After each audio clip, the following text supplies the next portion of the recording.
ficando. Fala que você tá. Nós estamos ajeitando aqui a câmera, vamos começar uma palestra agora. E eu gostaria de compartilhar com vocês no Instagram também. Muita gente gosta aí de assistir, não é? Está conosco. Então, sem ser na quarta-feira, que são as nossas costumeiras. Ótimo. Consegui centralizar, gente, as duas câmeras. Pronto, Renan, estou às suas ordens.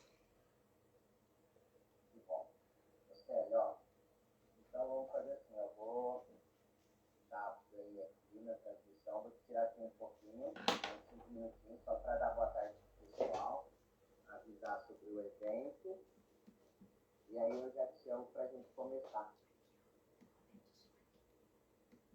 Tá bom, querido.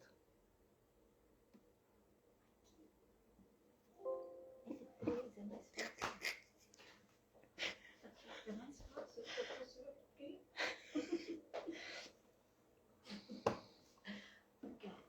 F2 também. F3 não.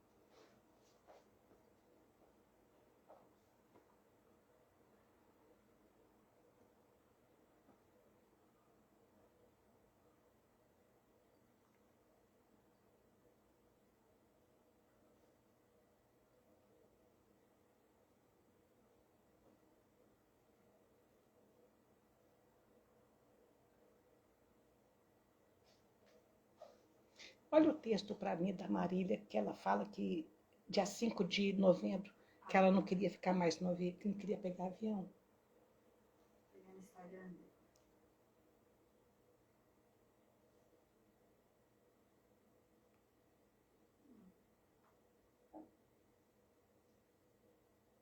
Eu sei de cor, tá?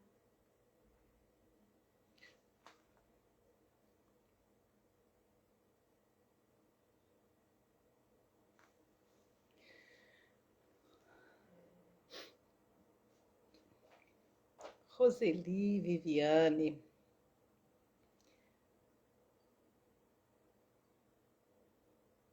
Adoro a sua presença também. Mari Mendes. Você quer escrever aí, eu já tenho. O que está falando? Me dá aqui, escrevo rapidinho. É só completar. Cada um com suas dificuldades. Não ter que ficar pegando avião. Não ter que... Preferia não ter que ficar pegando avião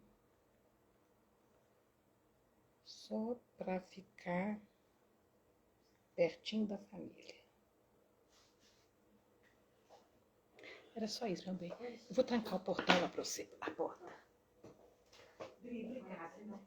Foi ótimo você ter me ensinado isso. Que quanto mais coisa eu aprender, mais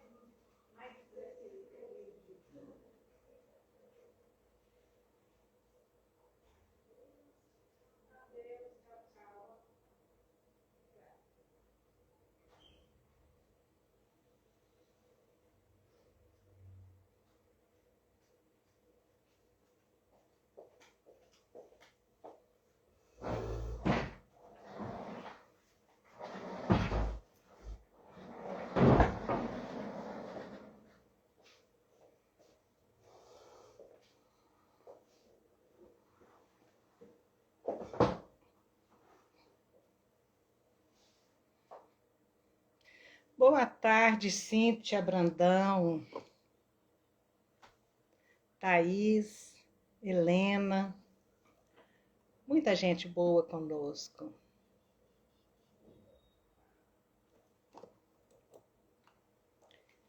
Viviane, de São José do Rio Preto, que beleza.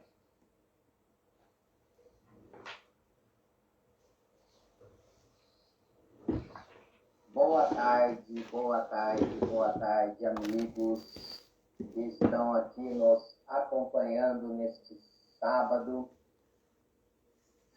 Que maravilha, né? Que oportunidade grande que a tecnologia nos dá de podermos estar aqui, né, unidos, mesmo que à distância, mas com o mesmo propósito, de a gente poder aprender um pouco mais. Meu nome é Renan Carmona, falo aqui de Catanduva, né, São Paulo. E hoje vou ter o grande prazer de estar aqui batendo um papo com a nossa amiga Célia Diniz, lá de Minas Gerais, Pedro Leopoldo. Já já eu vou chamar ela aqui. Eu queria pedir para os amigos, né, antes da gente começar, hoje nós vamos falar sobre um tema importante, né, que são as famílias enlutadas. Vamos falar sobre o luto que as famílias vivem, né? Hoje, ainda mais com o que aconteceu ontem, né? O desencarne da cantora Marília Mendonça, que acabou trazendo esse assunto à tona novamente, né? Nós nos pegando, refletindo sobre a importância, né, de viver o aqui, o agora, da brevidade da vida. E então, nada melhor, né? Ninguém melhor do que a Célia para estar falando conosco. Mas antes de eu chamar ela aqui, eu vou pedir para os amigos que aproveitem para compartilhar esse vídeo.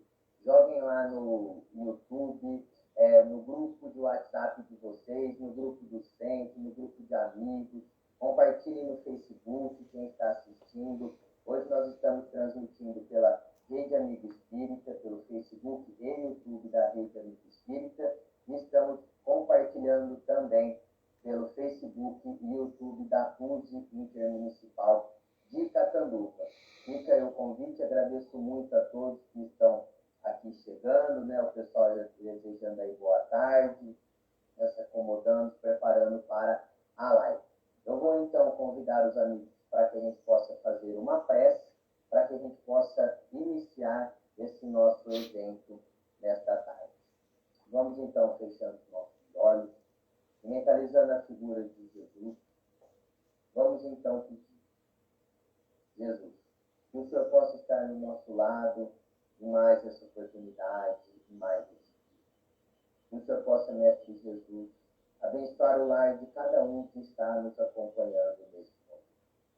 Que o Senhor possa levar o conforto, o consolo, a esperança, aqueles corações que estão aflitos, desanimados, abatidos, desencorajados.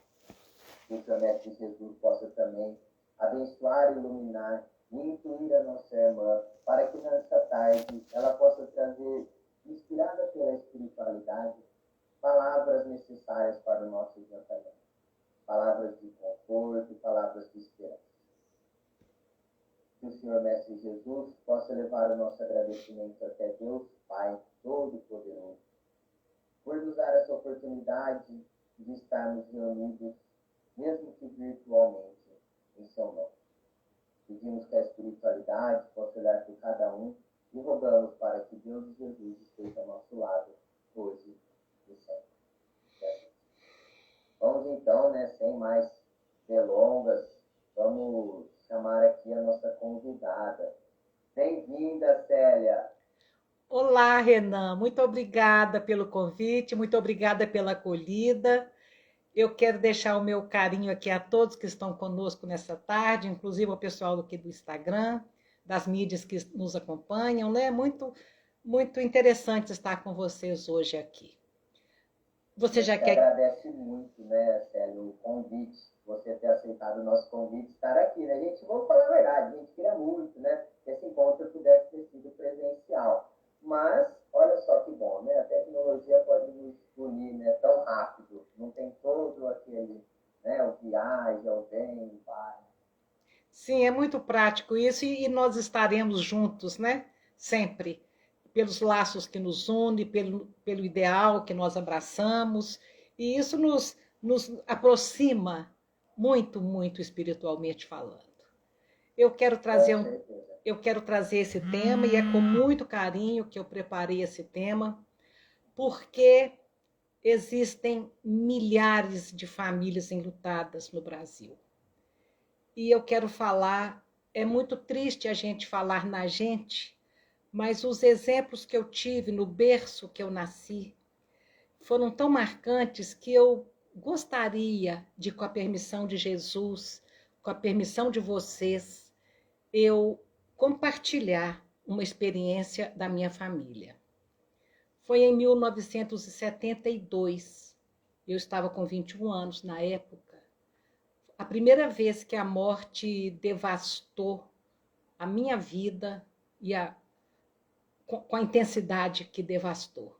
Era uma tarde de domingo, nós estávamos em casa, ouvimos gritos, eu ouvi gritos, minha família era muito grande, a casa também era muito grande, eu estava no quintal. Ouvimos gritos e percebemos uma movimentação estranha.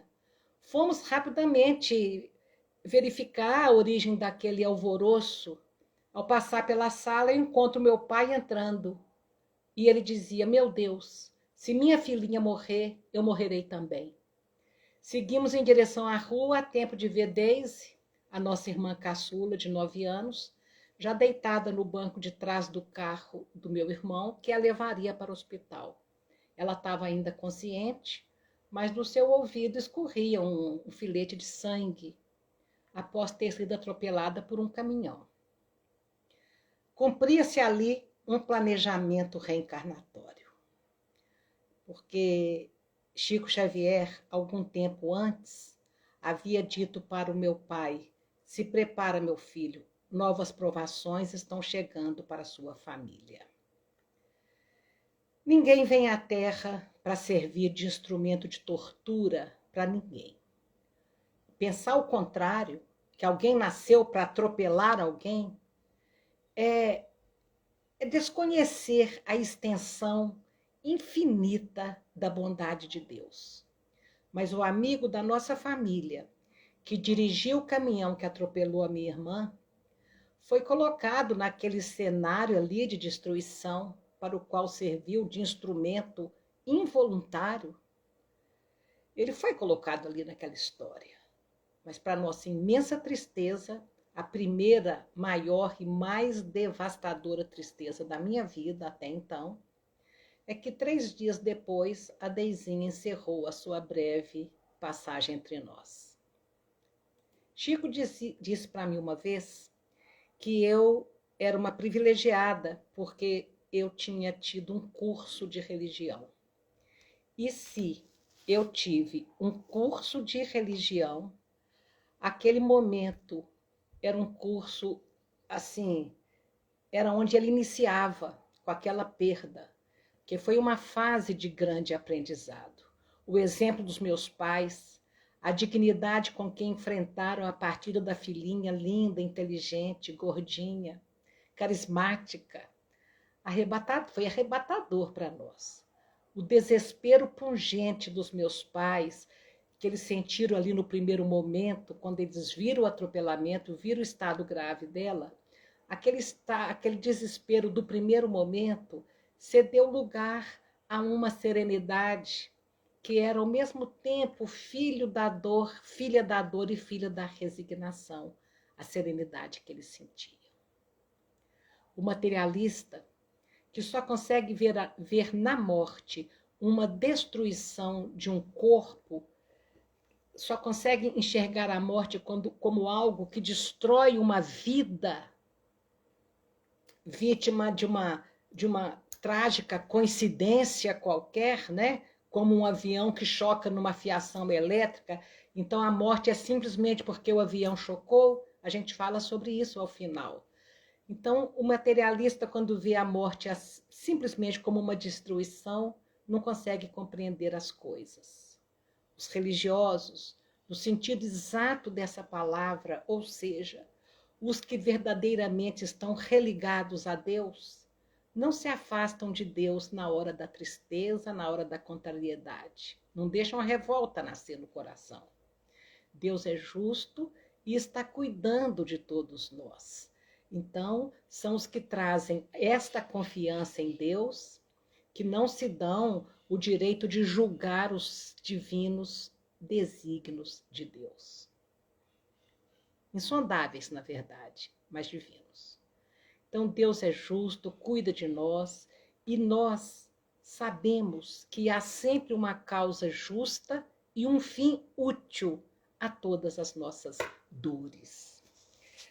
Isso a gente consegue compreender em todas as escolas religiosas. Todos os religiosos que realmente se curvam diante da vontade de Deus conseguem compreender essas coisas. Então, eles choram, mas confiam, suportam e vencem qualquer dificuldade. Essa é uma coisa comum, não é só entre os espíritas. O espiritismo é uma religião extremamente consoladora, mas todos os religiosos de todas as escolas que vão se alicerçar no conhecimento do que Cristo trouxe, vão sentir essa confiança irrestrita em Deus e essa aquiescência. Uma das maiores bênçãos da nossa religião, de como nós percebemos a divindade, é conseguir perceber Deus conosco, mesmo naquele momento onde a nossa vontade não tenha sido atendida. É tão vacilante a fé de quem só consegue perceber a presença divina quando está coberto com as glórias do mundo. Estes só conseguem perceber o amor divino quando têm as próprias questões atendidas, quando têm a própria vontade atendida. Então eu sinto tanta gratidão pelos meus pais que me apresentaram a doutrina espírita, onde me ensinaram a ver Deus mesmo através das minhas lágrimas, através das nossas lágrimas. Quando o filho chega, quando os afetos chegam, quando o sucesso, a glória e a fama chegam em nossas vidas, nós achamos que a vida é generosa. Quando tudo isso se vai, nós achamos que a vida é injusta. Injusta. E tem muita gente boa que fala, e quem falou com você que a vida é justa?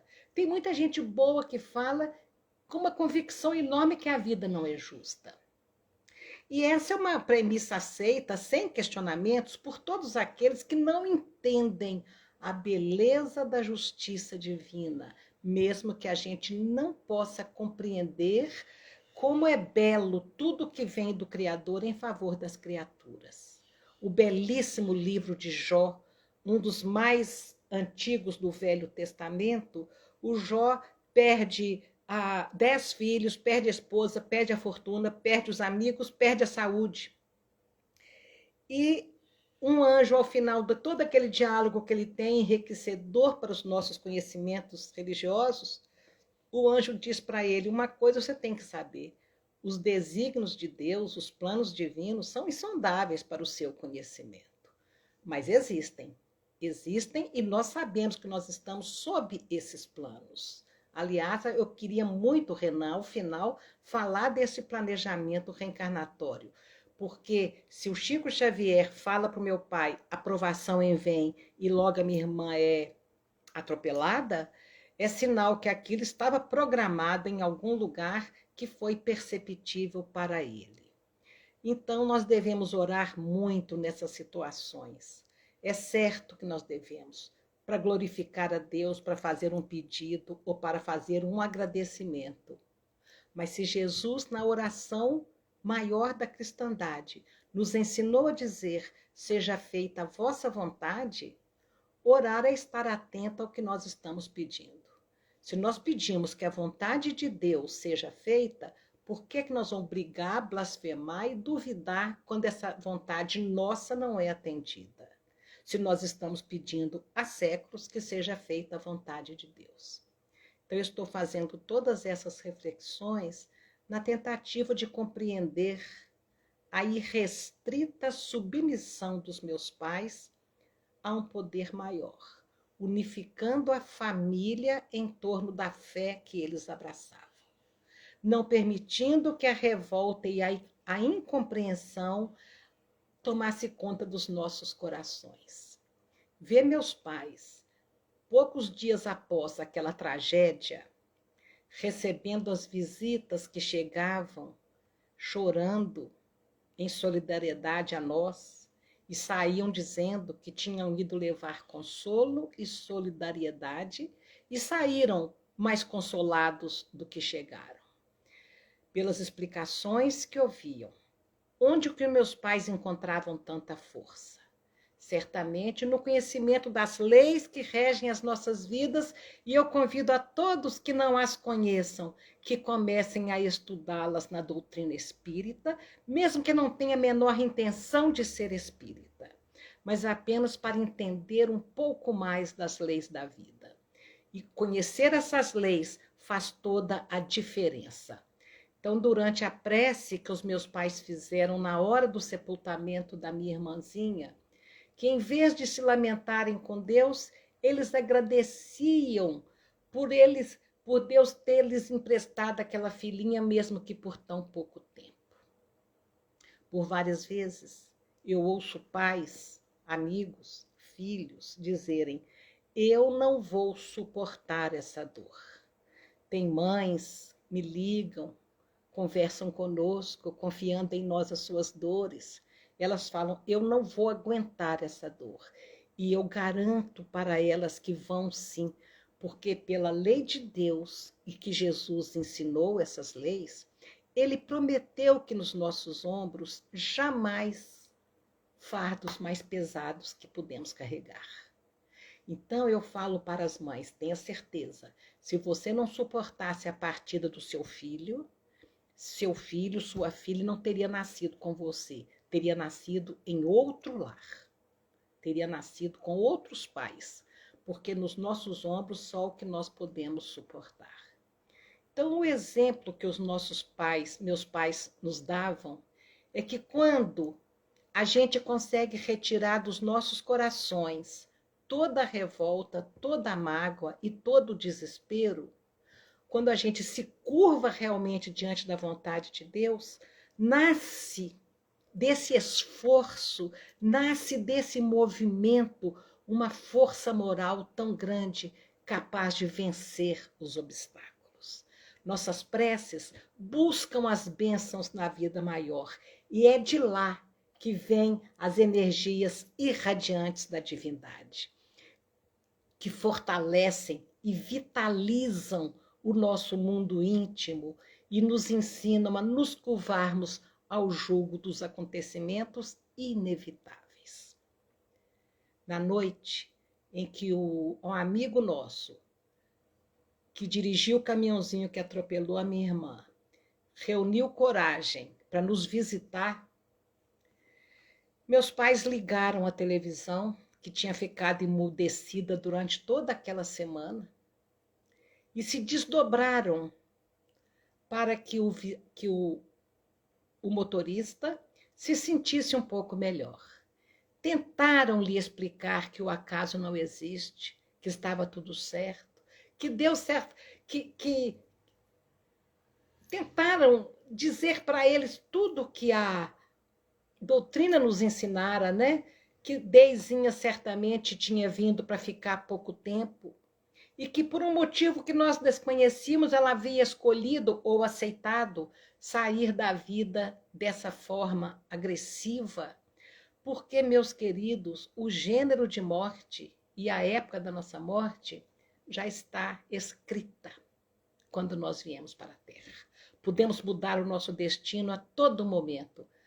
Podemos até antecipar o momento da nossa morte com as atitudes erradas, a vida sedentária, a alimentação, os vícios, né?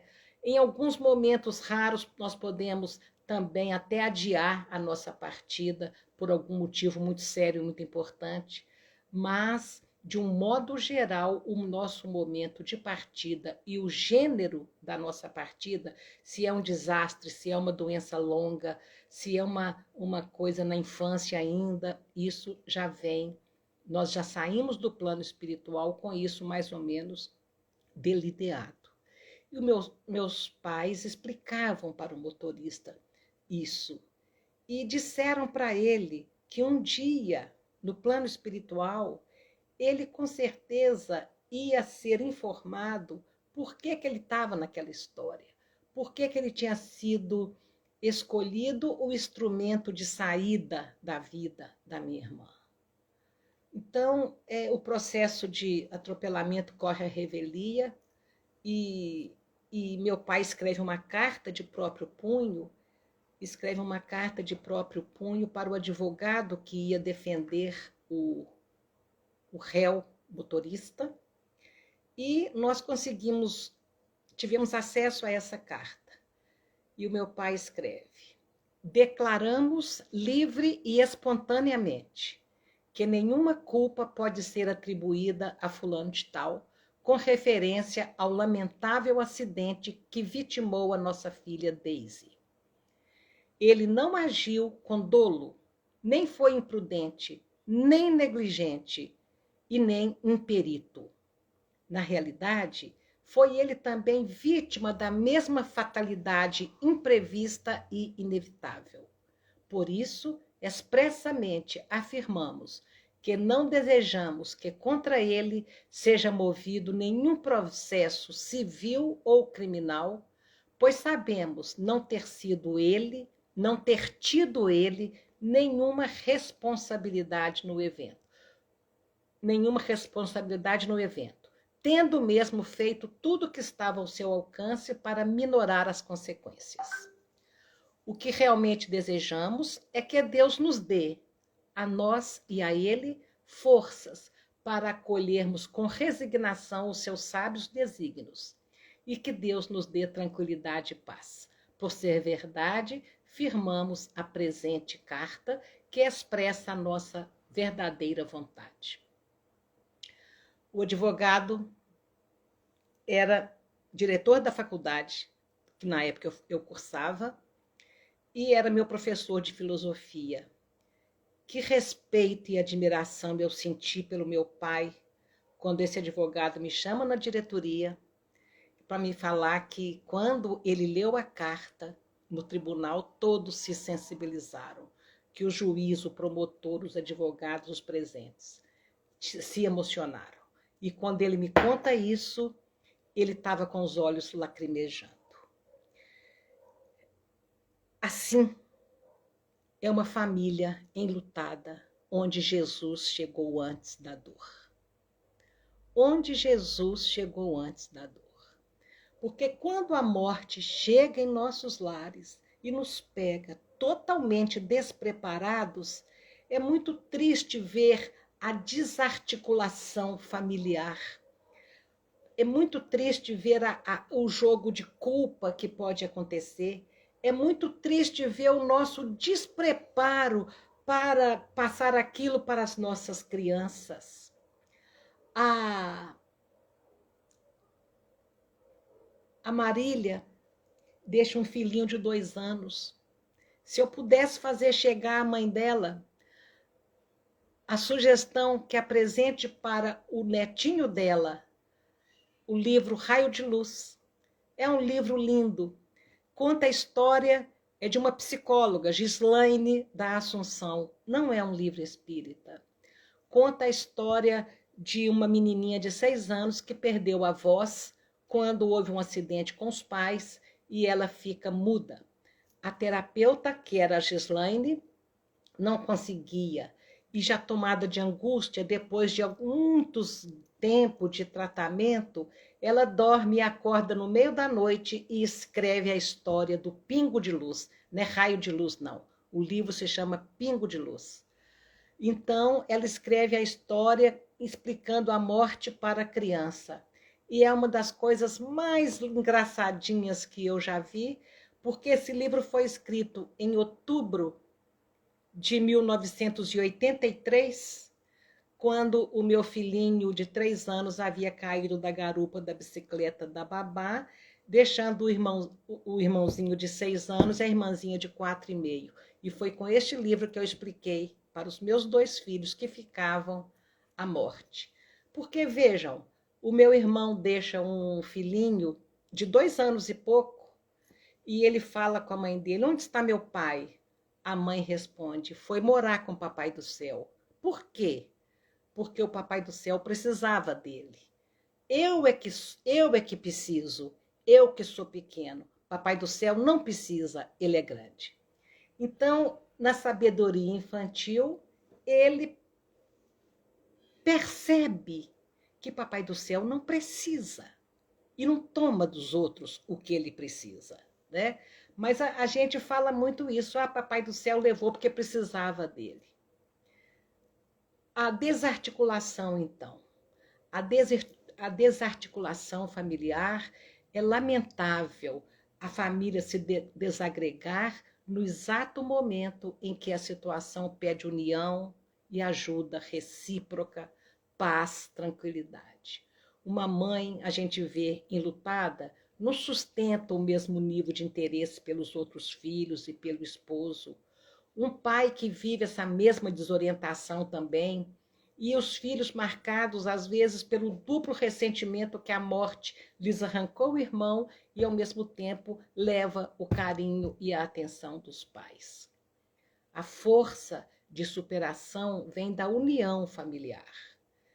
Eu me lembro, depois de um seminário sobre isso que eu fiz no Piauí, uma senhora veio conversar comigo. Pelo seu modo de vestir, maquiar, demonstrava que ela tentava segurar em vão e bravamente a juventude que ameaçava partir. A juventude dela. A bem da verdade, a juventude dela já tinha partido, ela estava por volta de 40 e tantos, 50 anos. Então ela trazia na bolsa a foto de uma linda garota, sua filha. Pelo que ela dizia, ela parecia que ela estava em pleno luto. Até aí é normal, nós carregamos as fotos e vamos mostrando. Depois eu fico sabendo que a filha tinha morrido há 15 anos. Então, aquela fixação no luto já não era mais luto. Freud chama de melancolia, já é uma doença psíquica, né? Aquela fixação mental pela perda, né? Então, ali ficou claro que ela não dava, porque não conseguia, porque vencida pela dor, ela não conseguia, ela não dava a mesma importância ao marido e aos outros 3 filhos que ela tinha.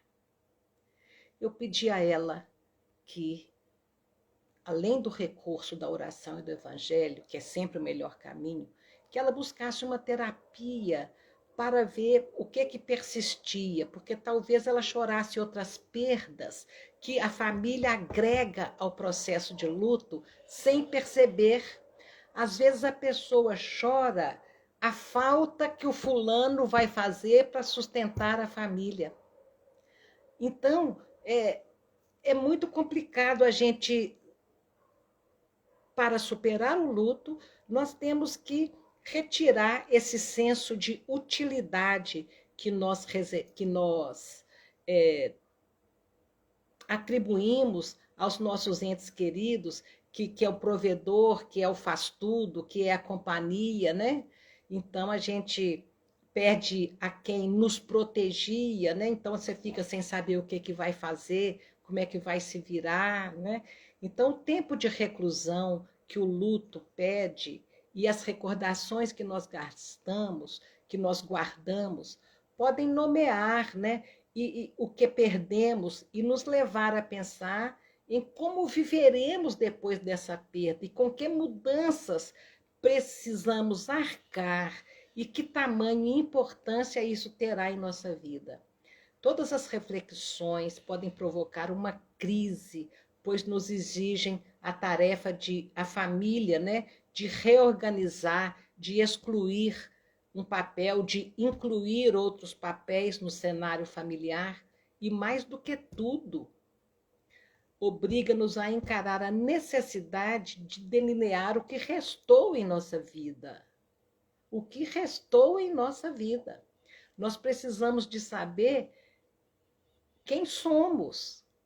Eu era mãe de 3 filhos. De repente, eu fiquei sendo mãe de um filho aqui comigo. Então, eu precisava de me reconhecer de novo. Então, a família é aquela base, né, de todo o nosso progresso, de todo o nosso equilíbrio. E não é justo com os nossos familiares nós nos fecharmos egoístamente na nossa própria dor, sem olhar ao nosso redor o que o sofrimento está fazendo com as outras pessoas que estão ao nosso lado. A vida nunca mais será a mesma, mas nós não podemos permitir que o luto empobreça tanto o nosso eu. Nós não podemos permitir. Então, busca a família que reza unida, permanece unida, quando, na verdade, há uma estatística terrível que uma grande percentagem de casais se separam quando perdem filhos. E isso é porque nós, não compreendendo a presença da morte em nossas vidas, não compreendendo essa coisa que ela não é o final da existência, né? Dando um valor exageradíssimo ao meu eu, né? Então, a gente desarticula a família toda. Eu me lembro que o meu filhinho se foi dia 15 de agosto. No dia 7 de setembro, eu tive que engolir toda a minha dor, minha tristeza e conseguir pentear o cabelo, vestir uma roupa, tomar um banho e ir para a rua para ver o desfile de 7 de setembro dos meus filhinhos de 4 anos e 6 anos. Foi uma violência emocional, suplantada totalmente pela alegria de ter conseguido acompanhar os 2 filhinhos que estavam comigo. Eu aprendi que as lágrimas, porquanto inevitáveis, são necessárias, né, para nos aliviar, mas elas não podem nos impedir de enxergar as bênçãos que ainda restam em nossas vidas, apesar das imensas tristezas do nosso coração. Nós não devemos nos dar o direito de preocupar tanto as pessoas que nos amam, preocupar tanto os que partiram para outra dimensão, perturbando as suas recomposições psíquicas, né? Ao aproximar as datas comemorativas da família, aniversários, Natal, Dia das Mães, o meu filho mais velho, agora já adulto,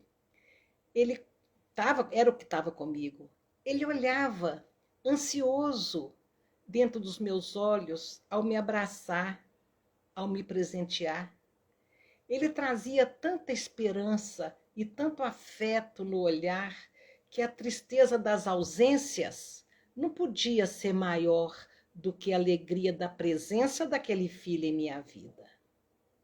Então, contrariando o meu interior, eu sorria para ele, mas dentro do meu peito, meu coração soluçava. Só que ao sorrir para ele e encontrar o retorno de tão maravilhoso sorriso dele, encontrar aquele olhar dele úmido de ternura, eu consegui voltar a sorrir para a vida, que afinal continuava e continua estuante e bela. O filho que parte vira o protagonista do nosso enredo. As recordações que ficam são apenas as boas. Aliás, eu penso que essa é uma saída momentânea e necessária que a gente encontra no primeiro momento, quando a memória, sabiamente, se recusa a trazer à tona as lembranças amargas do relacionamento que pode ter tido arestas, ruídos, né? Alguma coisa que não agradou aqui e acolá. Então, a gente só lembra e só quer lembrar das coisas boas que aconteceram e fica aquela coisa cor-de-rosa, né? A memória se recusa a lembrar de outras coisas. Às vezes que nós falhamos no amor incondicional, que nós deveríamos saber dedicar. Às vezes que o filho morto, o cônjuge morto, os pais mortos, os amigos mortos, não corresponderam às nossas expectativas, nós não queremos lembrar disso. Então, nós passamos a endeusar, até mesmo como uma forma de elaborar essa dor da ausência, nós passamos a endeusar, né, o ente querido que partiu e esquecemos dos que estão ao nosso redor. Deixai aos mortos o cuidado de enterrar seus mortos. Asseverou Jesus e Lucas escreveu, me parece que no capítulo 20, item, versículo 6, não tenho bem certeza. O que Jesus quis dizer com isso? Que nós devemos cuidar de nós que estamos aqui nesse vale de lágrimas, porque os nossos entes queridos que partiram têm quem cuida deles. Antes de partir para as perguntas, Renan, ou eu não sei se você já quer que eu comece a responder. Não, fica à vontade, pode falar. Eu gostaria só de ressaltar um pouquinho mais essa questão do planejamento reencarnatório. Com certeza. A fica à minha vontade. irmã, a minha irmãzinha Daisy, alguns dias antes, ela demonstrou por vários fatos que ela já sabia, lá no íntimo, lá no fundo, que ela já sabia que partiria. O meu irmão se casaria em setembro. Minha mãe era costureira. E a minha mãe, escolhendo as nossas roupas, eram 6 moças para ela escolher o vestido e fazer o vestido. Ela escolhendo a cor para fulano, a cor para ciclano, a cor de ciclano e tal. Aí ela diz para minha mãe, minha roupa você não precisa de preocupar, porque eu não vou ao casamento.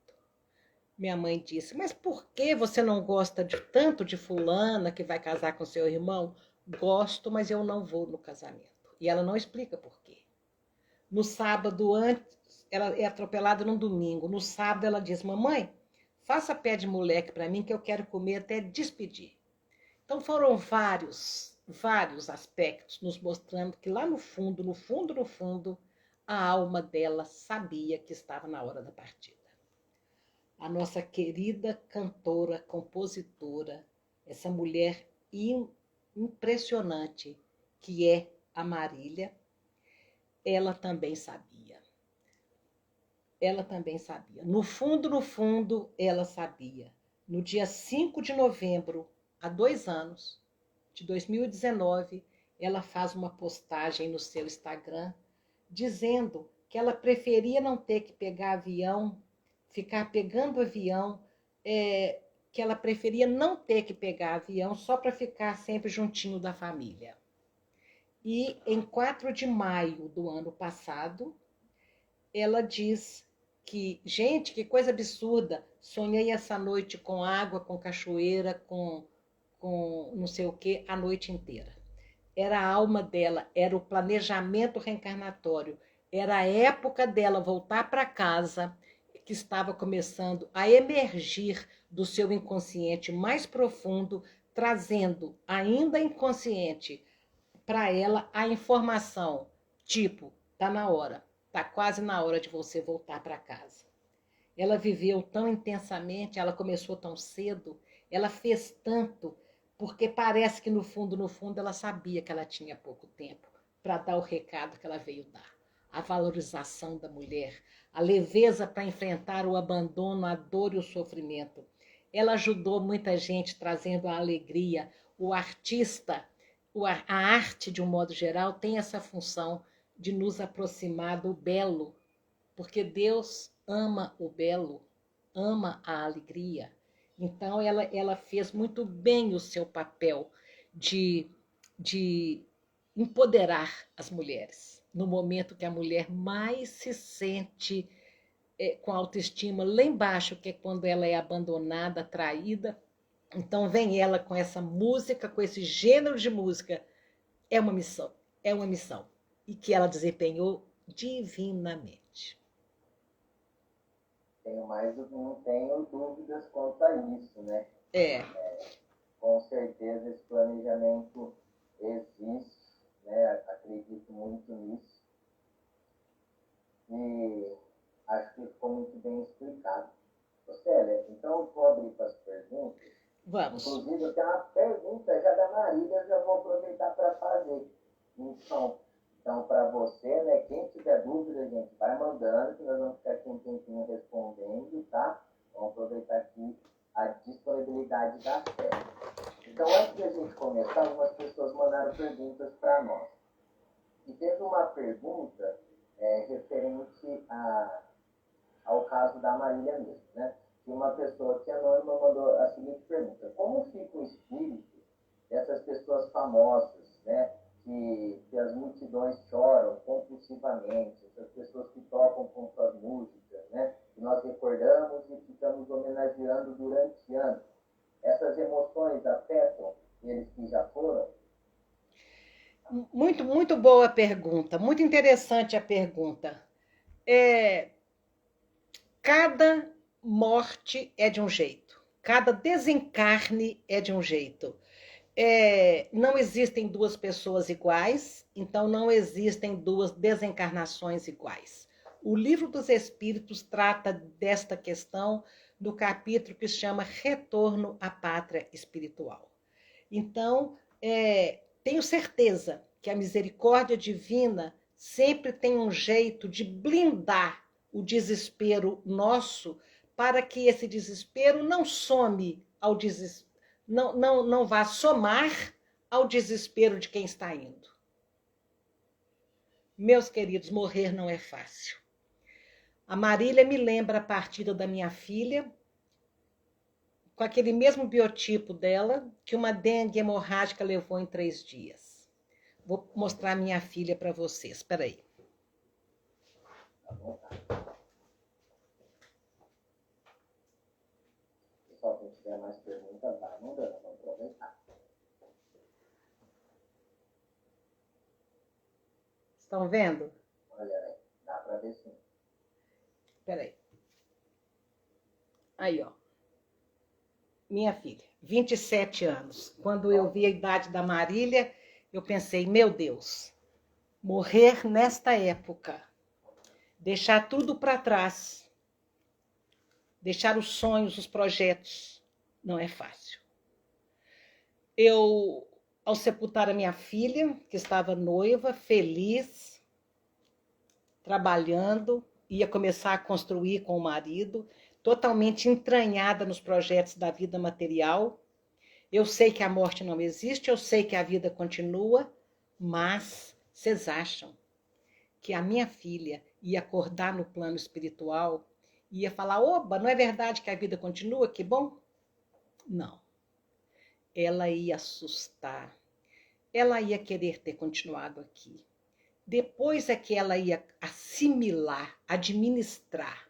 E se nesse estado de espírito, de meu Deus, que pena, ela encontrasse no meu coração, meu Deus, que pena que a minha filha não está mais aqui, eu ia estar potencializando, aumentando, corroborando aquela reclamação. Então, o esforço que eu tive que fazer para que ela não encontrasse no meu coração isso e encontrasse força de falar, segue em frente, minha filha, você vai dar conta. E é o que eu digo hoje em relação a essa menina maravilhosa que partiu. Ela vai dar conta do próprio desencarne, porque senão Deus não permitiria que ela desencarnasse agora.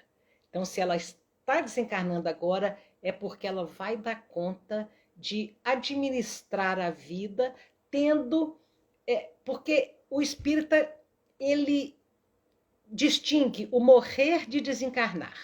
Morrer, o avião cai, seu corpo físico fica no chão, sua alma sai dali. Desencarnar é a sua alma sair dali e conseguir seguir em frente com a mesma alegria que tinha antes dentro do corpo. Refazendo planos, reorganizando a rota, é igual o GPS, volta, começa de novo.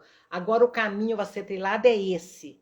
E você vai reorganizar a sua rota, reorganizar a sua vida e continuar a vida no plano espiritual. A vida que continua. Então, desencarnar é conseguir largar tudo aqui. E isso não é fácil. Então, as multidões hoje estão prendendo a Marília. E a misericórdia divina está ajudando que ela fique blindada. Como os seguranças poderiam blindá-la aqui na Terra, para que ela não fosse destroçada, um ia puxar uma blusa, um ia puxar um cabelo, um ia puxar um óculos. Os seguranças podiam ajudar lá, e a segurança espiritual de Nossa Senhora, com certeza, cobre a Marília hoje com seu manto sagrado, para que um clamor tão intenso e de tantos corações não vão somar à dor que ela já pode estar sentindo por ter deixado todos os fãs, o filhinho, a mãe, a vida que ela tanto amou. Com certeza. Muito obrigado pela resposta. Eu tenho mais uma, né, em relação aí a Marília. Pessoal, né, é recente, né, foi ontem, surgem bastante dúvidas. E não falando em acaso, né? Já estávamos com essa palestra aqui pronta, já estávamos aqui, né, agendados para hoje. Nada por acaso. Olha, tem a seguinte pergunta. Quando desencarnamos, podemos encontrar os nossos ídolos, mesmo que nunca tivemos contato com eles aqui no plano terrestre? Acho que alguns fãs, né, que não teve oportunidade de conhecer a Marília aqui. Vamos lá, adorei. Adorei essa pergunta. Primeira coisa, eu li no livro de Chico Xavier, por quem eu tenho a profunda gratidão, profundo respeito e admiração, com quem eu tive a bênção de conviver nessa minha existência, porque ele era colega de serviço do meu pai. Eles trabalhavam no mesmo. Meu pai, que era colega de serviço dele, né? Então, ele escreveu no livro chamado No Mundo Maior, se referindo ao mundo espiritual, que ninguém pode ensinar caminhos que não haja percorrido. Então, eu não estou aqui ensinando nada, não, porque entender a morte em todas as suas nuances é um caminho que eu ainda estou percorrendo. Então, o que eu estou fazendo aqui, meus queridos, é só compartilhar o que eu tenho aprendido, tá? Então, não sou autoridade no assunto, mas eu já passei por tantas perdas e tive a oportunidade de estudar tanto sobre isso que alguma coisinha a gente pode sim compartilhar com vocês. Essa pessoa aí que está dizendo se no plano espiritual vai continuar, eu quero dizer que vai ter a oportunidade de encontrar. Eu quero dizer que nós, quando nós desencarnamos, nós não temos noção de como as coisas daqui da Terra podem perder a importância quando a gente está na verdadeira vida, no mundo espiritual. A gente muda muito, porque os valores mudam, as coisas mudam, sabe? O fanatismo muda. O fanatismo muda. A tietagem muda. Eu via, na minha época de adolescência, as pessoas chorando e descabelando vendo os Beatles. Chorando e descabelando, aquele fenômeno musical que caracterizou tão bem a época da contracultura, né? Os Beatles. E eu assistia os Beatles. Eu gostava dos Beatles, mas eu não me descabelava. Simplesmente porque eu não conseguia gostar tanto mais deles do que gosto da minha vida, das coisas que eu vim para fazer e estou fazendo. Um dia eu me vejo num aeroporto ao lado de um grande artista que o voo dele fretado tinha dado um probleminha e ele estava em avião comum. Eu ali do lado, adoro a música dele, adoro, mas nem falei ei, porque ele não estava cantando e eu gosto que ele canta.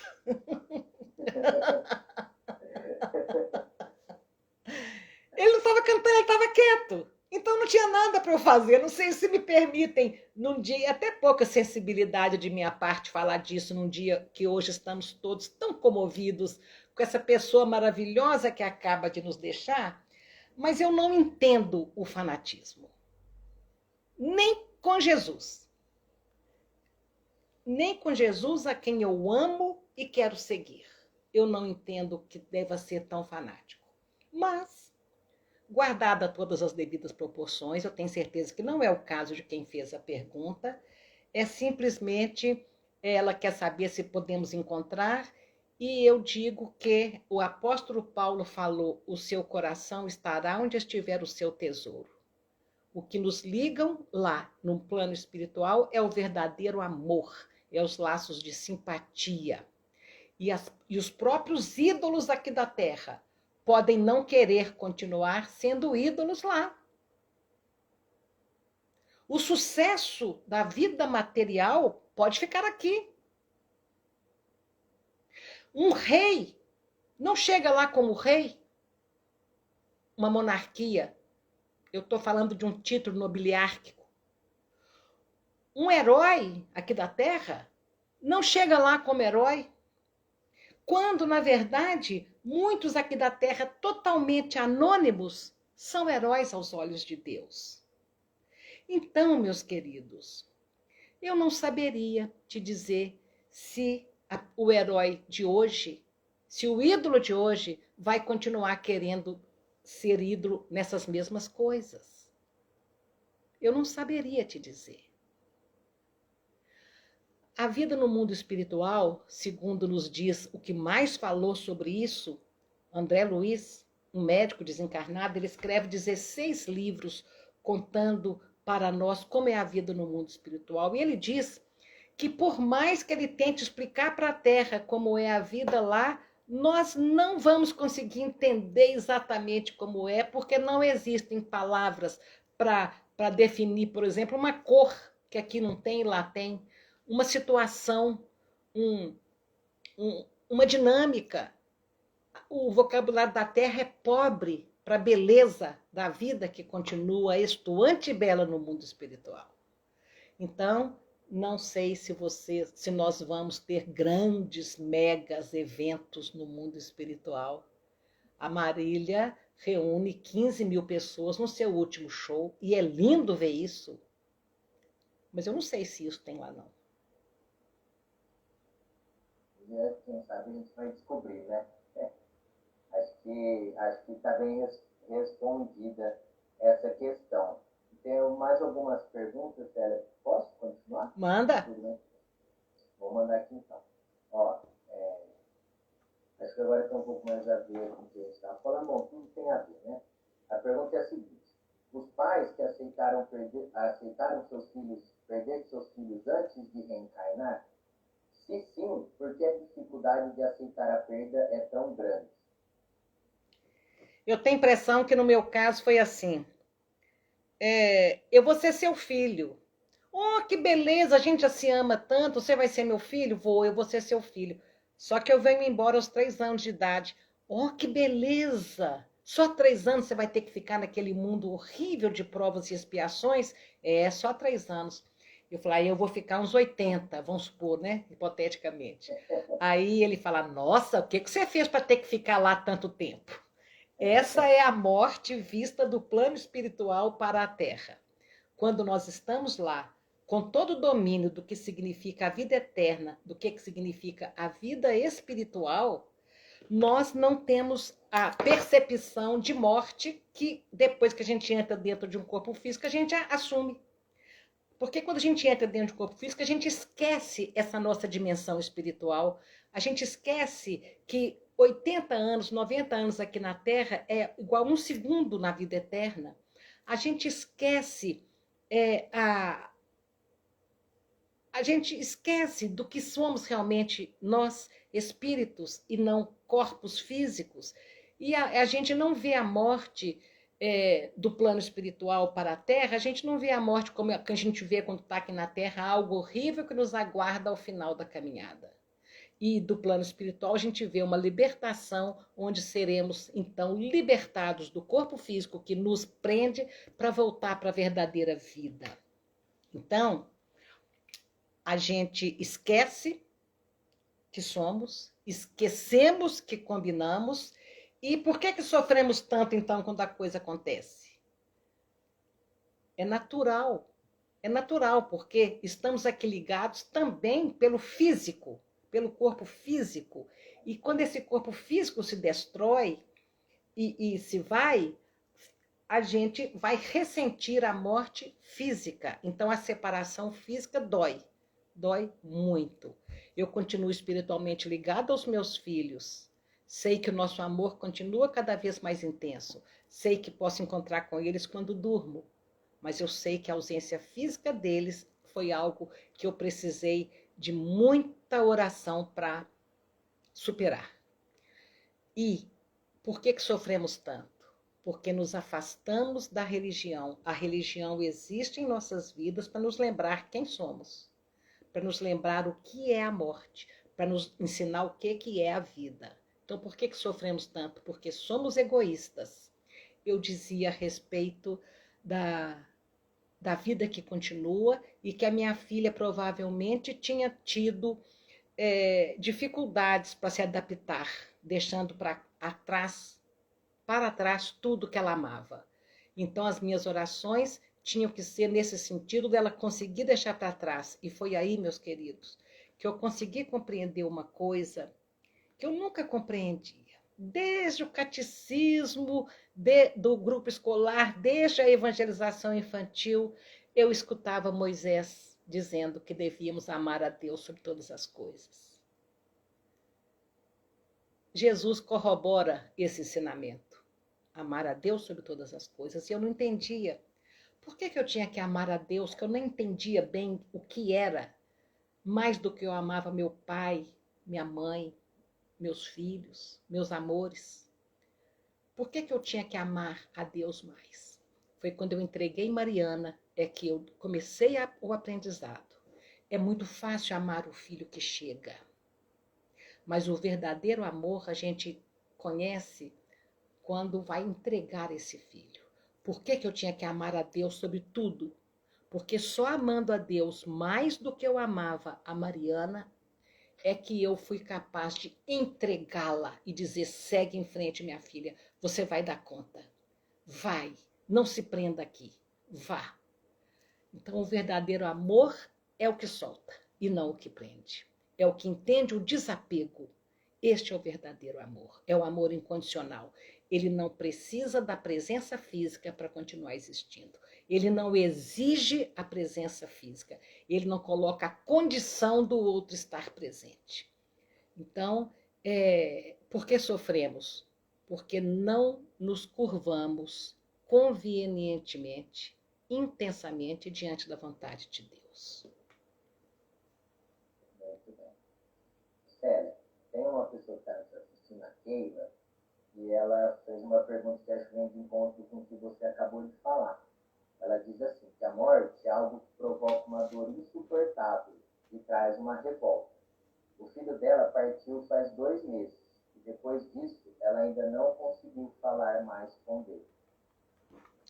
Querida Keila, lamento muito a sua perda. Sei exatamente o que você está passando. 2 meses, foi há 1 segundo atrás que o seu filho partiu. E nesses momentos de luto intenso, agudo, você não tem obrigação de conseguir pensar em nada.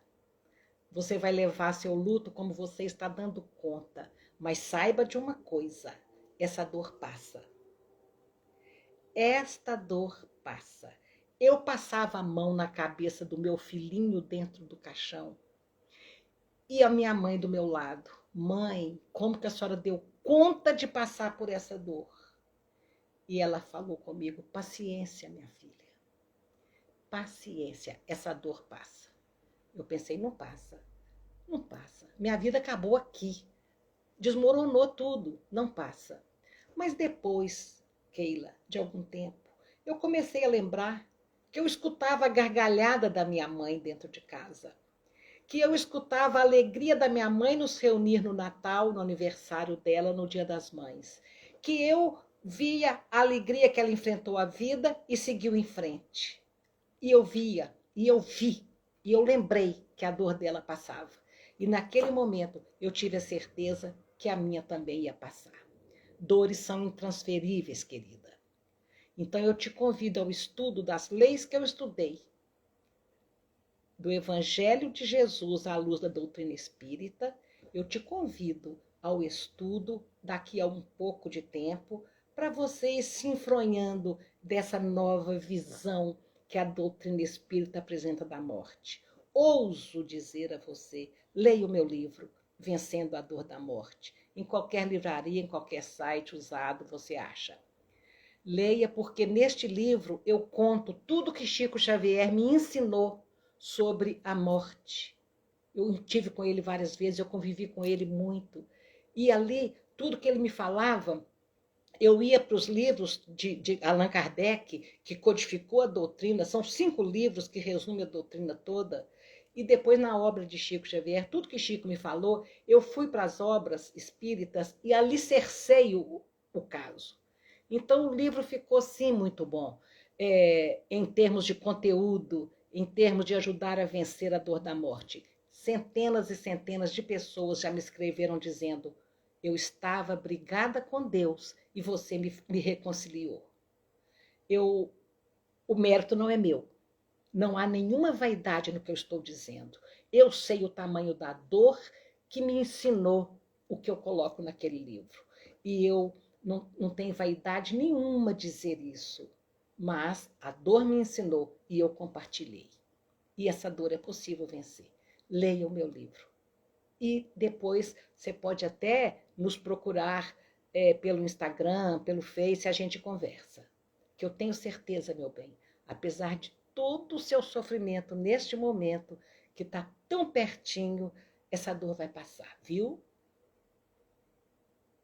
Muito bem, Sheila, espero que esteja respondido. Aliás, quero fazer uma contribuição nisso que a Célia falou. E o livro da Célia, sim, não é um caçaquismo aqui, é muito importante para quem passa por essa situação. Não comentei isso com a Célia, né, mas no ano passado eu vivenciei, né, essa questão. Eu me relacionava, estava namorando uma outra pessoa, que acabou vitimada ali também nos seus 25, 26 anos, por conta de um AVC. E a família ficou bem abalada, porque na ocasião era a segunda filha, e eles também estavam se despedindo da segunda filha. Né? 10 anos anteriores, eles tinham se despedido de um filho, e aí 10 anos depois, se despediram da última filha, né? No caso, mais nenhum filho, e é uma dor muito difícil, né? Eu não era pai, não era mãe, eu era namorado, foi difícil a situação, acompanhei com eles, inclusive, né, presenteei na ocasião a minha sogra com o seu livro e foi de muita valia para poder passar por essa situação. Então fica aí a sugestão, gente. É um livro muito importante. O mérito não é meu, não é? O mérito não é meu. O mérito é da doutrina que eu coloco ali. O mérito é dos ensinamentos, não é meu. O livro ficou muito bom, mas o mérito não é meu. É do conteúdo, e o conteúdo não é meu. Eu só repito. É isso aí. Muito bem. Vou trazer mais uma pergunta aqui, a gente já está caminhando para o fim. Ó, uma pessoa também que se mantém anônima falou que conheceu um homem, 42 anos mais velho, eles se apaixonaram e viveram 7 anos juntos. Foram muito felizes, mas agora, em outubro, ele veio a desencarnar. Né? E ela diz que ela não está conseguindo suportar a dor da perda e que ela já pensou em se matar. Ela gostaria de saber se algum dia ela vai poder reencontrar e viver junto com ele pela eternidade. Você vai reencontrá-lo se o amor que une vocês é espiritual, e deve ser, porque quando o amor é só físico, ele acaba aqui na Terra, mas quando o casamento é de almas, quando as pessoas se amam, isso continua. Você vai reencontrá-lo com uma condição: se você sair daqui no tempo certo.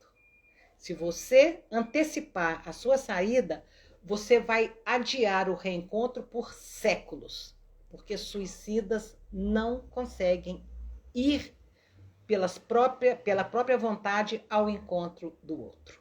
O suicida não vai.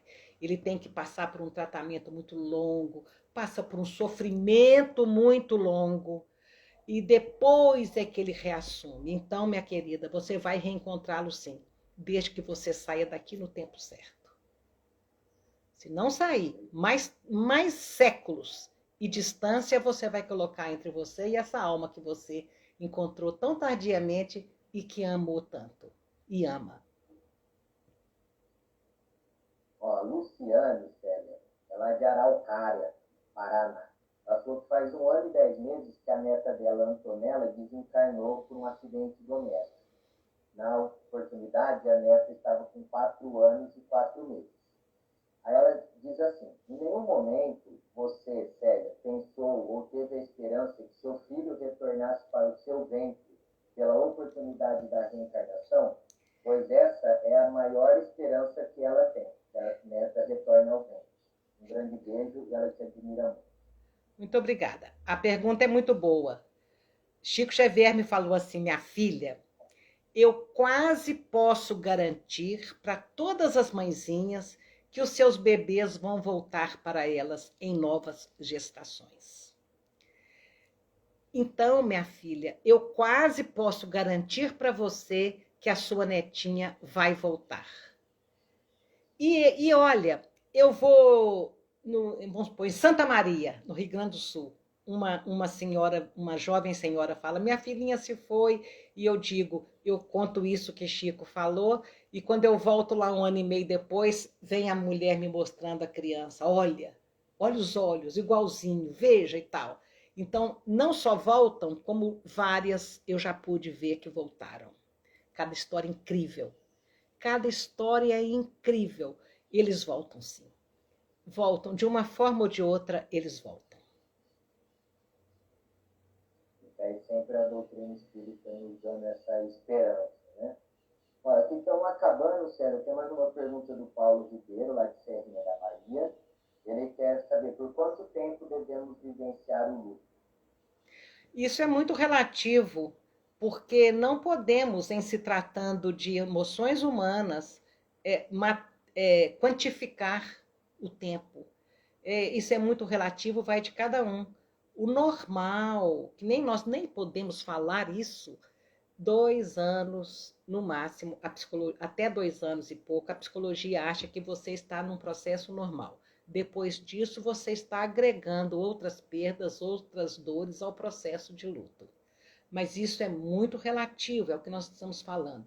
Depende se foi muito trágico ou não, depende dos problemas que aquela ausência causou na sua estrutura familiar, depende do seu grau de maturidade para enfrentar as perdas, depende de uma série de coisas. Então, o tempo, uma coisa só eu posso garantir, não sei quanto tempo, mas o tempo é o grande aliado de Deus que cicatriza todas as chagas. Muito bem. Célia, eu tenho 2 perguntas.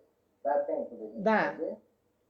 Não vai ter mais ninguém assistindo, não, porque todo mundo já deve estar morto de cansado de nós dois, né, Renan? Olha, vou te falar uma verdade. Na verdade, agora tem mais gente assistindo do que lá no começo. Você quase o dobro de gente. Essa parte de perguntas o pessoal adora muito, né? Eles Tá bem. gostam muito dessa parte de perguntas e Deixa eu respostas. só fazer uma coisa aqui, peraí. O pessoal do Instagram tá ouvindo as perguntas ou eu posso parar aqui, desligar aqui?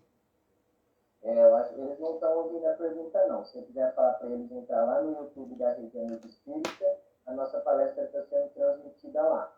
Aí eles podem acompanhar as perguntas por lá. Eu vou encerrar aqui. Peraí, tá?